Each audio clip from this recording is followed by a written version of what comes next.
Hey everybody, Mike B back with another top 5 video. Today we're going to be going over the top 5 dumbest military surplus gun myths.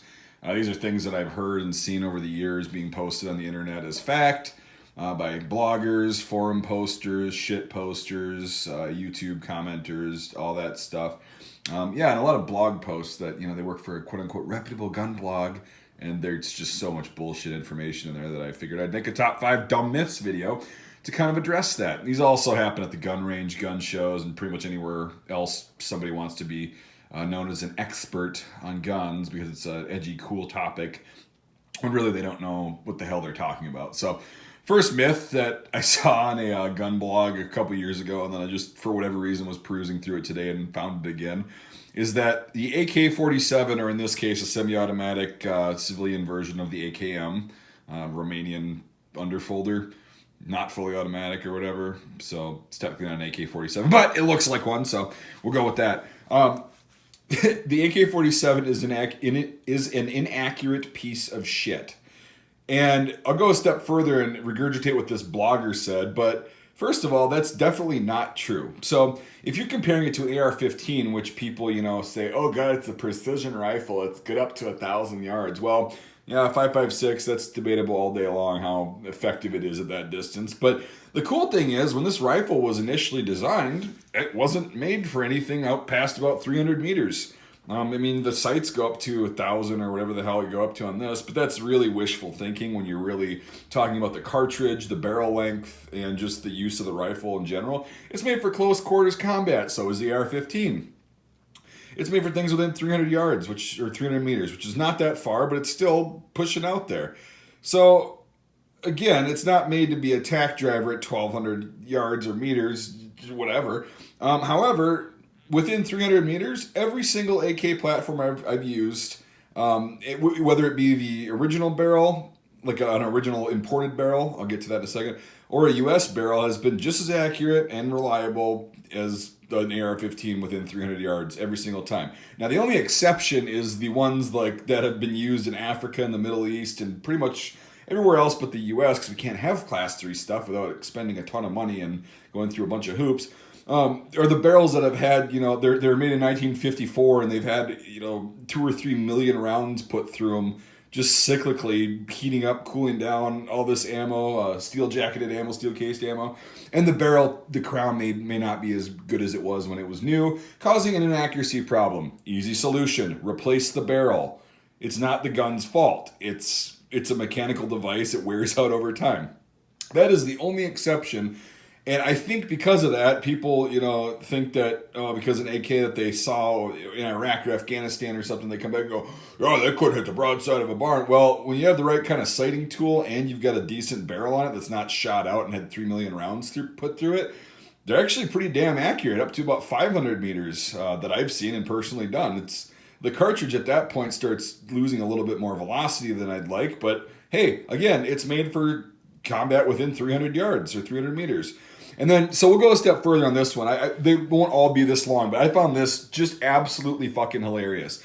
This idiot blogger says, well, the reason for its inaccuracy is that it's a long stroke piston system, and that causes a rifle to be inaccurate. Okay, well, what about our trusty friend, the FAL? Sorry, buddy, you have a long stroke piston system, so according to this blogger, who is definitely an expert on weaponry, you're a piece of shit. Yeah, there's no reason for anybody to still be using you either. Just to let you know, you're a piece of shit. Anyway, so yeah, you get my point. That's not what causes it to be inaccurate. Basically, the only thing I can see is, yeah, it's not a precision instrument. It was never designed to be. And if your barrel's shot out, that's true on any weapon. If you have a shot out AR barrel, the crown's messed up and it's had billions of rounds or millions of rounds put through it, you need to replace the damn barrel. I've seen plenty of barrels on ARs that are shot out and they're not accurate. I've seen plenty of barrels on every single kind of gun that are shot out and they lose accuracy over time. Replace the damn barrel. It's a great weapon. There's a reason it's one of the most popular weapons in the world. So that starts out our rant video at number 5 is the AK is just an inaccurate piece of shit. We'll go a step further and get an AR because that's not a long stroke piston system. Good God, give me a fucking break. All right, we'll move on to number 4 now. This next one requires me to do a little demonstration for you. This next one we're going to be covering is that in World War II in Korea, the enemy would hear the M1 clip fly out and make the infamous ping noise and know the Americans were out of ammo, so they would come up and kill them. Well, what a crock of shit if I ever heard one. All right, check this out. Have you ever fired or heard a 30-06 or any large rifle cartridge go off while not wearing ear pro? Yeah, all you can hear is tinnitus, lots of it. And when you've got, hundreds of these going off, plus the enemy's shooting at you, you're not going to be able to hear this sound. I mean, give me a fucking break. I got to pick this up. Sorry, it flies a little bit. You're not going to be able to hear that sound. Now, I guess if you fire one round at the enemy and there's guys that aren't in the direct line of fire and they happen to hear that one guy that fired is out and they jump up and try to kill him because they think he's going to be reloading, maybe that anything can happen. Maybe that happened once, and then people were like, "Oh my God, this is a massive problem." Again, this is really not that loud. I know it's a little bit louder when you're actually shooting it, but the sound, yeah, you're not going to hear that over hundreds, if not thousands, of large caliber rounds, grenades, mortars, tanks, artillery, airplanes. You're not going to be able to hear that little tiny sound. And what difference would it make anyway if you heard that sound? Think about it. You're in a firefight with a bunch of people. One guy is out of ammo. Yeah, so you're going to jump up and you're going to take the charge because one American that you think is out of ammo. It's not like he's going to have an entire fire team or squad of buddies next to him, going, "Hey, we'll cover you while you reload. Oh, that guy's popping up because he heard the Garand clip ping out. Okay, we're going to take him out now." I mean, how dumb do you think the Germans and Japanese were? Think about it, guys. So, just use common sense. A lot of these myths really don't require anything more than just thinking about things in a common sense kind of, okay, well, if you've got massive tinnitus going on, and all you can really hear is a muffled ringing, and you can see people talking, but that's why hand signals are used, how in the whole chicken fried fuck are you going to hear a little metal clip pinging out of a rifle after the last shot? Anyway, that's that. I'm sick of hearing that shit. I'm sick of hearing that at gun shows. I'm sick of people saying that. It's just like, come on, use your head. All right, that was number 4. We'll move on to number 3. So myth number 3 that constantly was heard at gun shows, online, and any gun store with a bunch of old gray hairs sitting there, chewing the cud, talking for 8 hours a day to each other about dumb shit, was that, yeah, them done Carcanos and Eriscas, Jack crap and Italian crap. Yeah, them rivals, them things, I wouldn't touch them with a 10-foot pole. Well, good for you, Cletus, because that kept them cheap for a long time. Until recent years when the internet came out and people started making videos, guilty of it, of how good the Arisaka Type 99 and any model of Carcano really is. Any model of Arisaka, really, it's a great rifle. People realized how good they were, and that started to drive the prices up. They're still really cheap compared to other things. I'd rather have a Type 99 than a Mosin Nagant 9130, if not only because the ammo is a little bit easier to find in a Mosin Nagant, but you can make 7.7 by 58 out of 30-06 brass if you know what you're doing with not a lot of effort. So, shit, yeah, I'd rather have an Arisaka over a Mosin Nagant any day.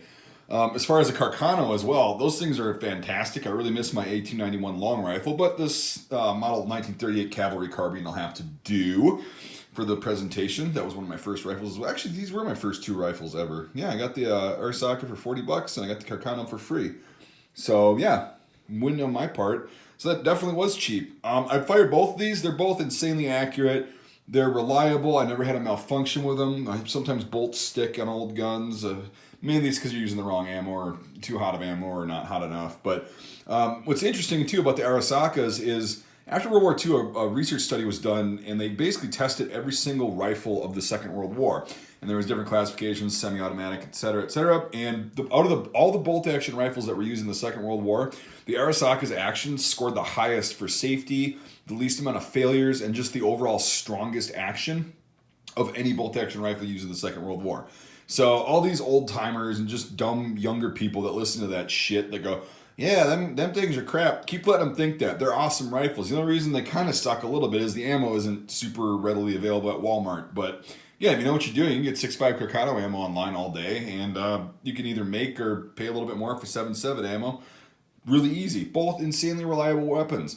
Why don't you ask all the Americans, British, Commonwealth, Chinese, Indochina, Vietnamese people, Koreans, why don't you ask them how much the Arasaka sucked? How about you ask all those people that are dead because at the hands of it, how bad the rifle sucked? It's not like, that many Japanese soldiers just got lucky, oh man, one of the bullet hit, a huge crowd of people and yeah, I got really lucky. No, they're precision instruments. Yeah, with the Italians, why don't you go ask all the Austro-Hungarians and all the Russians and the Americans, British, Free French, anybody they faced up against, why don't you go ask them how much the Carcano sucks? Why don't you go ask them? Oh, you can't because they're dead.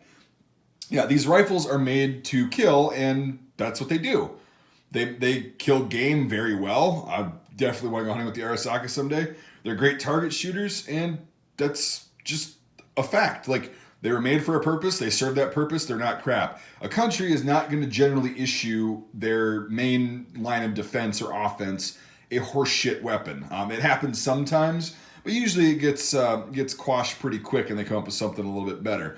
Both these rifles served an extended service life. I mean, the Arasaka in general, the design was from the late 1800s until post-World War II. Same with the Carcano, 1891, that initial design. So, yeah, when you say that, it's just crap, you really are dumb and don't know what you're talking about. So, but hey, again, keep them cheap. And if you don't know about them, grab some before they get expensive because people will realize they're actually really good weapons. So that's number 3 on our list. Now we'll move on to number 2. Number 2, I think I've discussed before, especially on live streams. This is a good way to get yourself banned from my YouTube channel and any Facebook group I run too, is the whole, there, French rifle, never fired, only dropped once. As soon as I see some moron saying that shit, it's like an absolute 100% definitive indicator that their dad should have rolled over and shot them against the fucking wall. You've got 2 flickering brain cells. You don't know history worth a shit. And you're regurgitating some bullshit that has very little historical merit or accuracy just for the sake of trying to make a dumb fucking trite joke that's been tried a million times. And you sound like a fucking moron when you say it. I guarantee you if there was a French soldier from any time period pointing one of these or any other French weapon at you, you wouldn't have the fucking sack or the balls to even go near or even think about saying something that dumb. That being said, it's just stupid. Even if you're just saying it as a joke, it's dumb. It's way overdone. It's pointless. And it just screams that you know absolutely nothing about history, warfare, weaponry, or anything. French weaponry is really cool. It's always unique. It's fairly sophisticated at the time that it's introduced. Usually it gets quickly outdated because the design is very kind of dated. We got about 10, 15 years where it's really good. And then they need something new, but they usually take about 20 to 30. That's about the only gripe I have with French firearms. They're really cool. They're great pieces of history. And if you don't know the actual history of the French soldiers, sure, you can bitch about their upper leadership and government, but that would require you to have a level 2 or 3 basic freaking understanding of history and not just go, Jim Bob said the French surrender a white flag. Yeah, I mean, come on, give me a break. Anyway, the French in World War I pulled off not even counting in the 19th century, they controlled a lot of the world, and they actually helped the United States become a country. Without France, we would not be a country, so we'll get into that in a later video maybe. But yeah, by the way, like and subscribe to the channel if you like this so far. If you're still watching, that's cool. At the end, make sure you stick around, and I'm going to do some e-begging for Patreon support. But yeah, I figured I'd get that knocked out right now. Anyway, the French pulled off an almost impossible defense of basically their capital city, but it was outside of that, Verdun. Go look up that battle and tell me how big of a pussy the average French soldier was. Go tell me how big of a pussy somebody fighting at Verdun and any of the forts or any of that area, how big of the pussy they were. Jesus Christ, give me a break. They use these weapons. They killed a shitload of Germans. The Germans could not understand how everything they threw at them wasn't working, and it shouldn't. It should have worked. The French should not have held out for even a month at that battle, and they held out for years and did not let the Germans gain any ground, any major ground. So go check that out. And then the invasion of France in 1940. The Germans took 140,000 casualties versus 20,000 when they invaded Poland, and a couple thousand when they hit Denmark and Holland and all these rest of these countries. But it's always, we're going to surrender. Yeah, the French held out as long as they could. They had an outdated defense system. But again, you'd have to understand history to realize that. So yeah, I am defending French firearms. And if you say that stupid shit on my channel, even jokingly, you're gone. Because I don't have time for that stupid shit. You're not going to learn. You're not willing to learn. You haven't learned. If you're over the age of 10 years old, you should understand that. So that's a very personal, angry thing. And I just like showing off French firearms because they're freaking awesome. Anyway, that's number 2. Maybe I'll do an honorable mention, but yeah, we'll go for an honorable mention and then we'll wrap the video up with my number 1 most dumb military surplus gun myth ever. A very honorable mention that I might make another video on. I made it a couple years ago and I think it got removed for people reporting it for whatever reason, but maybe I could present it a little bit better this time. Is the low number 1903 kind of what I view as a myth for several reasons. Again, really quickly, I'll just go over this in like 20 seconds and then we'll move on.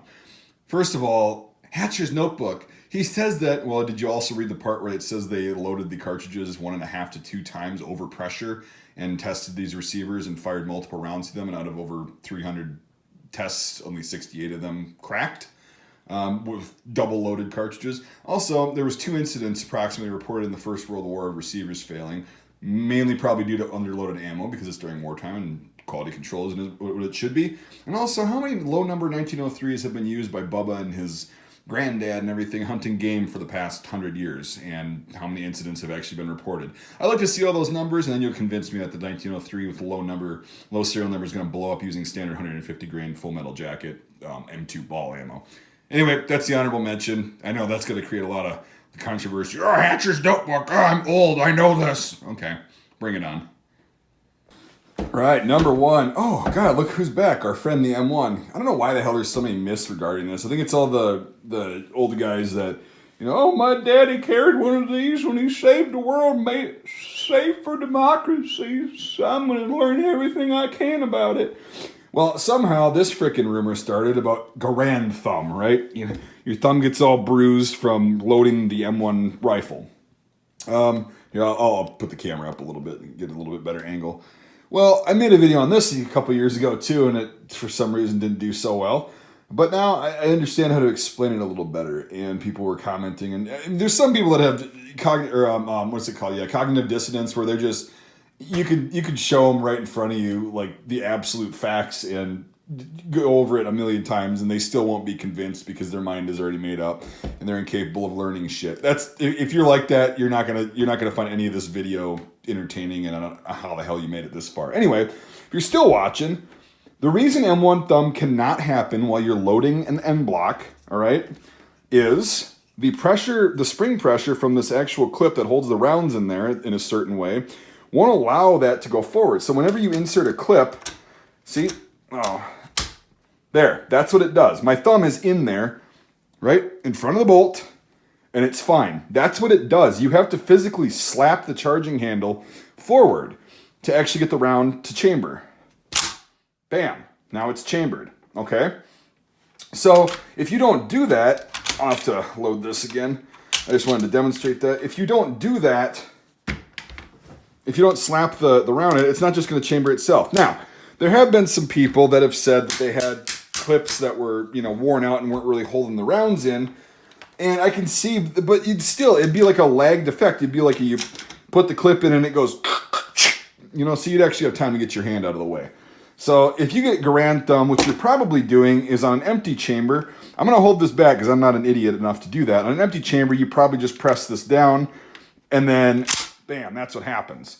Okay, but if you're that dumb and you don't understand that when it's an empty chamber, there's no rounds and no pressure for the bolt to stop on. If you're that dumb, you deserve to get your thumb crushed in there. Like, good God. There's other weapons that you can actually get your thumb crushed in from normal use. The Hakim, the AG-42. But even still, like if you're not a bumbling idiot, it's not that hard. Again, I will show you. There's nothing special about this clip, right? It's just a standard as a Springfield Armory. Yeah, it's a World War II era clip or Korean era. Watch. Now, I'm not even going to do the salute, the hand salute thing, right? Because it doesn't matter. Bam. Bam. My thumb is still in there. Look at that. And it's not even sliding forward. We could sit here all fucking day and the charging handle and the bolt are not going to move. Guaranteed. Because I've done it before. I've actually done this. I've had it sitting here like that for a day or two on my wall and it stays open. I look at it the next morning and by God, it hasn't slammed shut. So yeah, it's a myth, and it's a very rare occurrence that actually happens. But for some reason, it's one of those myths that like everybody that was involved in the Second World War, everybody that's ever fired an M1 or held one, is just hell-bent on that it exists. But if you actually get one, or you've been allowed to play with one, you'll understand that it doesn't. Under normal operations, it's not going to, bam, it's not going to do anything. Because there's pressure, it's basic physics. There's pressure going inward that's not allowing that to go forward because the spring pressure doesn't have enough space to move forward, and it doesn't have enough impact and force to match or exceed the force that the spring is putting on the rounds. So it's pretty basic shit, and if you don't know how to do that, you should probably go back to 7th grade science and figure that shit out. So anyway, hope you enjoyed this video. I'm going to end it now. I know I sound ranty, but good God, if I had a penny for every time I heard one of these fucking myths being passed off as fact, and then future generations like thinking that it's a fact and just spewing it off without doing any fucking research, man, I'd be rich. I wouldn't have to be making YouTube videos, man. I'd have more money than a lot of the other gun channels do on YouTube.